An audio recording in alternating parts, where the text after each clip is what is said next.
देखिए, आप लोगों को बौद्ध धर्म के बारे में बता दिया गया है कि उसकी स्थापना गौतम बुद्ध ने किया था और जैन धर्म की स्थापना तो ऋषभदेव किए थे, लेकिन वास्तविक संस्थापक महावीर स्वामी थे।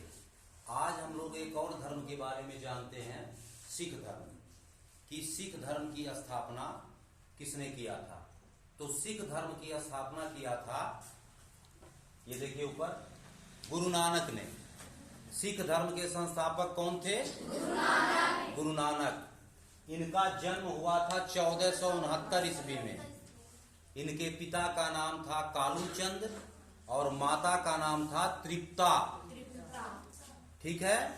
और ये यद्यपि गुरु बने थे 20 अगस्त 1507 को। किस तारीख को? 20 अगस्त 1507 को। तो यहाँ 20 अगस्त 1507। यद्यपि ये गुरु बने थे 20 अगस्त 1507 को, लेकिन चूंकि ये पैदा 1469 में हुआ था, तो ये माना जाता है कि सिख धर्म का प्रारंभ तभी से हुआ। तो सिख धर्म का प्रारंभ हम कब से मानेंगे? 1469 ईस्वी थे। ठीक है। अब ये 1469 से 1539 तक ये गुरु माने जाते हैं। और आपको इतिहास में मैं पढ़ा चुका हूं कि 1526 ईस्वी में पानीपत का प्रथम युद्ध हुआ था और भारत में एक नए वंश, मुगल वंश की स्थापना हुई थी। तो आप जान लीजिए कि सिख धर्म जो है, यह मुगल वंश से इसकी लड़ाई अक्सर होती रहती है। शुरू में तो रिश्ते सामान्य थे, बाद में लड़ाई चालू हो गई थी। अब आप जानते हैं 1530 में बाबर की मृत्यु हो गई थी, तो इसका मतलब बाबर की मृत्यु गुरु नानक जी के समय में हुई थी। ठीक है। गुरु नानक जी के 2 पुत्र थे। कितने थे? 2। लेकिन उन्होंने अपने किसी पुत्र को अपना उत्तराधिकारी नहीं बनाया। अपने मृत्यु के समय ही उन्होंने, लहड़ा उनके शिष्य का नाम था, कहीं कहीं लहना भी आप पाएंगे, तो लहड़ा को शिष्य बनाया, जो गुरु अंगद के नाम से दूसरे गुरु बने 1539 ईस्वी में। अब इन्होंने, गुरु अंगद ने 2 काम किया था जो महत्वपूर्ण है, आपसे पूछा जाता है। इन्होंने पहला काम किया था, गुरुमुखी लिपि की शुरुआत की थी इन्होंने। तो आपसे पूछा जाएगा कि गुरुमुखी लिपि के जन्मदाता कौन थे? तो आप कहेंगे गुरु अंगद। गुरुमुखी लिपि। और दूसरा लंगर प्रथा। लंगर का मतलब सामूहिक भोजनालय, जहां सबको भोजन करना होता है। तो लंगर प्रथा की शुरुआत इन्होंने ही किया था, गुरु अंगद ने। ये 2 काम इनका है। गुरुमुखी लिपि के जनक कौन है? गुरु अंगद। लंगर प्रथा की शुरुआत किसने किया था? गुरु अंगद ने। तीसरे गुरु हैं अमरदास। अमरदास ये इनके शिष्य थे। इनके शिष्य थे, यानी अंगद गुरु के शिष्य थे। और इन्होंने 22 गद्दियों की स्थापना किया था सिख धर्म के प्रचार के लिए। ठीक है। अब इसके बाद जो अगले गुरु हैं, यानी चौथे गुरु, उनका नाम है रामदास। रामदास गुरु ये मुगल वंश के शासक अकबर के समकालीन थे और रामदास अमरदास के दामाद थे। दामाद तो आप समझते होंगे। ये यानी अमरदास के दामाद थे रामदास। और इन्होंने अकबर द्वारा दिए गए जमीन पर एक नवीन शहर की स्थापना की थी, जिसका नाम है, क्या नाम है? अमृतसर। तो अमृतसर शहर की स्थापना किसने किया था? गुरु रामदास ने। ठीक है। 500 बीघा जमीन दान दे दिया था बादशाह अकबर ने, तो उन्होंने जो है उसी पर अमृतसर की स्थापना किया था। ठीक है। इतना हो गया। अब इसके बाद इन्हीं के समय से माना जाता है कि गुरु का पद पैतृक हो गया है। पैतृक का मतलब खानदानी हो गया, कि जो गुरु हैं उन्हीं का पुत्र, पोता, जो भी है, मतलब उन्हीं के खानदान का गुरु सिखों में होगा। तो जो अगले गुरु बने हैं अर्जुन देव, ये इन्हीं के पुत्र थे। गुरु अर्जुन देव इन्हीं के पुत्र थे। अब जो अमृतसर शहर की स्थापना रामदास ने किया था, उसी पर इन्होंने स्वर्ण मंदिर बनवाया, स्वर्ण मंदिर। तो अगर आपसे पूछा जाए कि स्वर्ण मंदिर की स्थापना किसने किया था, या अर्जुन ने। और इन्होंने एक सूफी संत थे मियां मीर, क्या नाम था? मियां मीर। सूफी संत मियां मीर ने इसकी नींव डाली थी स्वर्ण मंदिर की। और इनके समय से ही मुगलों में और सिखों में झगड़ा होना शुरू हुआ, रिश्ते खराब हो गए। कारण क्या था? जब जहांगीर बादशाह बना तो उसी समय उसका एक पुत्र था जिसका नाम था खुसरो। खुसरो 17 वर्ष की उम्र में ही बादशाह बनने का ख्वाब देखने लगा। तो ऐसा माना जाता है कि इन्होंने, गुरु अर्जुन देव ने खुसरो को आशीर्वाद दिया था। तो इसी कारण जहांगीर ने इनको मृत्यु दंड की सजा दे दी थी, यानी उनको फांसी पे चढ़वा दिया था। इसके बाद इसे सिखों ने अपने धर्म पर हमला माना। और आप जानते हैं कि जब ये घटना हुई उसके बाद सिख में ये सोच आई कि नहीं, हमको लड़ाई सीखनी चाहिए, हमको भी सेना रखनी चाहिए या खुद सैनिक बन जाना चाहिए। अगले जो गुरु हुए हैं हरिगोविंद, हरगोविंद, हरिगोविंद, ये जो थे इनके पुत्र थे।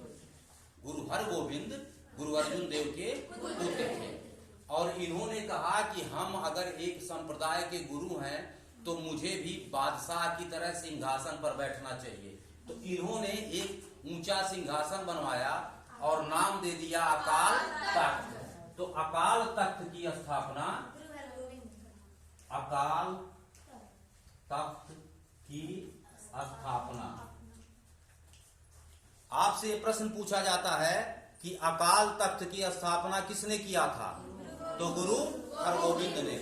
और ये तलवार वगैरह लेके उसी सिंहासन पर बैठते थे कि अगर एक बादशाह बैठता है तो मैं भी बैठ सकता हूं। ठीक है, तो अकाल तख्त की स्थापना गुरु हरगोविंद ने किया था। अब मुगलों के रिश्ते यहीं से बिगड़े हैं अर्जुन देव के समय से। फिर उसके बाद यहां तक तो ठीक था। फिर इसके बाद हर राय अगले गुरु बने हैं। ध्यान दीजिए, जो हर राय थे वो इनके पोते थे। क्या थे? इनके पुत्र के पुत्र थे। हर राय गुरु हरगोविंद के पुत्र के पुत्र थे। हर राय के पिता का नाम था बाबा गुरुदित्ता, कहीं कहीं गुरुदत्ता मिलेगा, गुरुदित्ता। और माता का नाम था निहाल इनका। तो ये इनके पोते थे। ठीक है। अब ऐसा ये कहा जाता है कि जो हरराय जी थे दारा शिकोह के तरफ झुके हुए थे। दारा शिकोह शाहजहां का ज्येष्ठ पुत्र था। शाहजहां के 4 पुत्र थे, 4 थे ना, दारा, शाह सुजा, औरंगजेब और मुराद बख्श।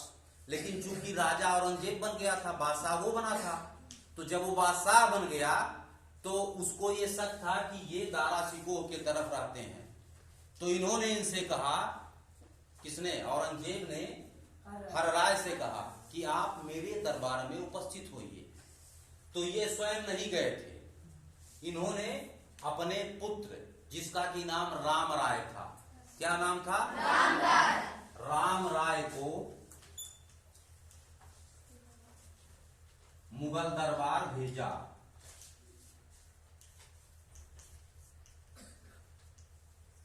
तो राम राय को मुगल दरबार में किसने भेजा था? हर राय ने। ठीक है। इसके बाद जब हर राय मर गए, उसके बाद उनके छोटे पुत्र, ये बहुत छोटे थे उस समय, हरिकृष्ण या हरकिशन कहा जाता है। गुरु हरकृष्ण अगले गुरु बने। तो औरंगजेब के दरबार में राम राय रहते थे, इन्हीं के भाई। तो उनकी भी इच्छा हुई कि गुरु बने, लेकिन जो सिख धर्म के लोग थे वो इनके साथ थे, तो गुरु यही बने। देखिए, केवल 3 वर्ष गुरु थे। इसके बाद चेचक से इनकी मृत्यु हो गई।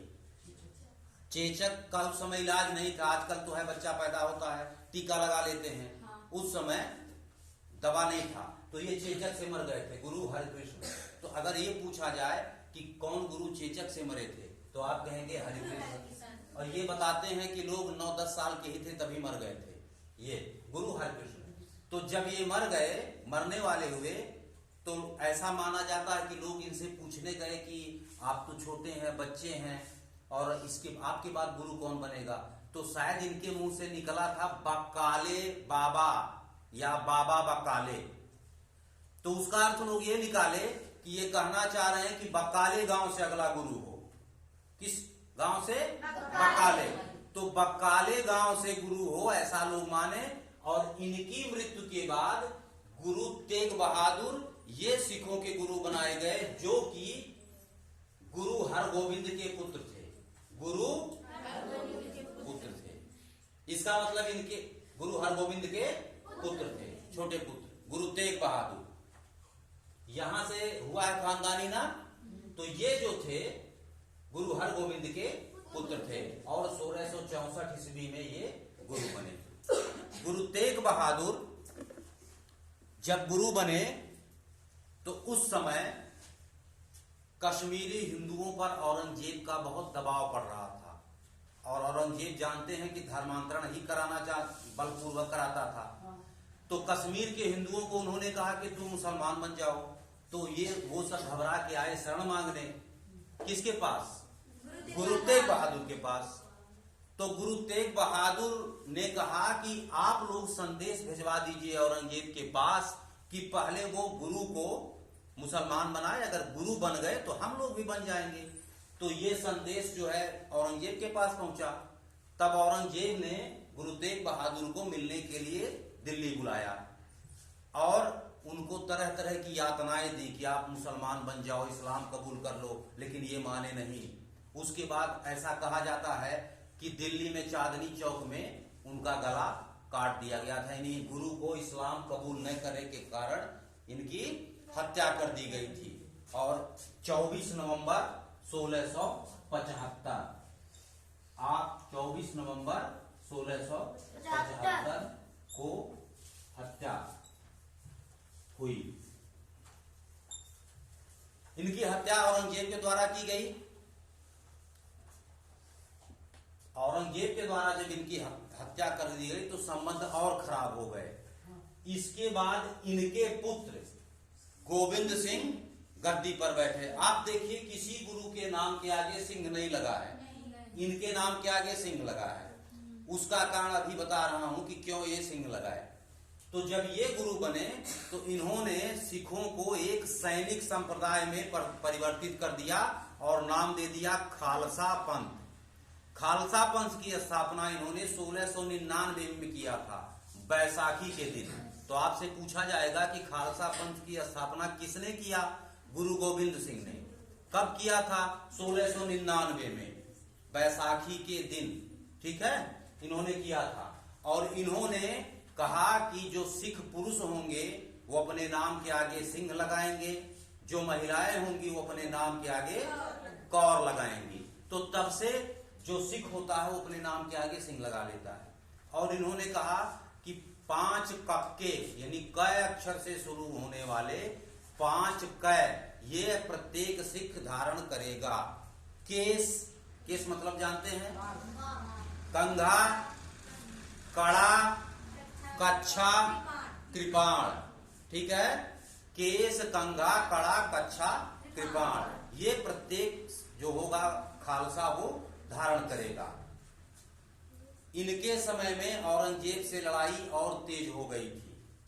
औरंगजेब से लड़ाई देखिए 1707 में औरंगजेब की मृत्यु हुई थी, उसके कुछ दिन बाद ये मरे थे 1708 में। तो इनकी लड़ाई सबसे ज्यादा औरंगजेब से हुई थी। ठीक है, इनके 4 पुत्र थे। कितने पुत्र थे? 4 पुत्र। चारों के नाम आप सुन लीजिए। अजीत सिंह, जुझार सिंह, जोरावर सिंह, फतेह सिंह, 4 इनके पुत्र थे। 4 में से 2 पुत्र अजीत सिंह और जुझार सिंह लड़ाई में पहले मारे गए थे, और बाकी जो बचे 2 पुत्र थे जोरावर सिंह और फतेह सिंह, उनको औरंगजेब ने कहा कि इस्लाम कबूल करो। अब ध्यान दीजिए कि जिसका बाबा इस्लाम न कबूल कर पाने के कारण अपनी जान दे दिया हो, जिसका पिता खुद लड़ रहा हो, उसका बेटा इस्लाम कभी कबूल करेगा नहीं। तो इस्लाम कबूल उन्होंने नहीं किया, जोरावर सिंह और फतेह सिंह ने। औरंगजेब ने इन दोनों बच्चों को दीवार में जिंदा चुनवा दिया और ये मर गए।